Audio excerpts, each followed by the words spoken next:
the crises are, in a deep sense, crises of capitalism and the particularly harsh and savage variant of capitalism called neoliberalism, which has been a disaster for almost everyone except the super rich. It's been exaggerated in Europe by the austerity programs. None of this was necessary. The period since 1980 has been a period of severe assault against the general population. So in the United States, where the effects have been studied rather carefully, the Rand Corporation, major research corporation, highly regarded, very respectable, did a study recently of the transfer of wealth from the working class and the middle class, lower 90% of the population, transfer of wealth from them to the super rich, top fraction of 1%, during these 40 years. Their estimate is almost $50 trillion of what amounts to robbery of the working class and the middle class by the super rich over 40 years of neoliberalism. It's a very serious underestimate because it does not take into account other devices that were developed during the neoliberal period to rob the public. So, for example, take tax havens. Reagan opened the doors. Others did so as well. It's a race to the bottom. It's an international race to the bottom, allowing corporations to free themselves from taxes. I mean, this is just a massive assault on the general population. An unregulated capitalist system is a suicide pact. It'll destroy itself in no time. A business has always understood this. That's why they've never permitted a capitalist system to function.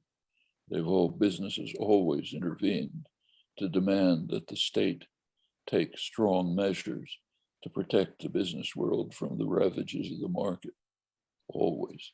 So we have around the world one or another system, kind of state capitalist system, with state intervention of various kinds, both to protect the society from self-destruction and also to provide the basis for economic development. Take what we're now using, computers, the internet. Most of this was developed through the public sector, through innovation and public funding, research institutions, government laboratories, and so on, subsidy for private corporations. That's the way the economy functions. Thatcher said, there is no alternative. She meant there is no alternative to the neoliberal assault on the population. And there obviously isn't plenty of alternatives to that. In fact, one alternative is the so-called regimented capitalism of the earlier period, which had plenty of flaws, but it wasn't as lethal as the neoliberal period has been. And there certainly are alternatives to every aspect of the organization of our lives. Take having a job right through the 19th century.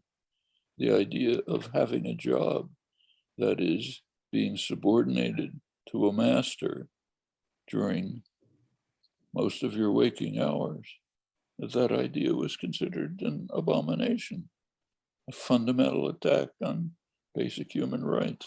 By now it's accepted. It's never been accepted through human history. Why should we tolerate it? Why should not people run their own lives, in their own working lives, in every other aspect of life? This is another issue. It's not a novel observation, as I say, it's a classical one, and can be rediscovered and turned into the basis for reorganization of society, so that enterprises, whatever they are under the control of those who work in them and participate in them, not some absentee owner, some big bank somewhere that decide how to run them. All of this can be changed. Yes, of course, there's alternatives all along the line.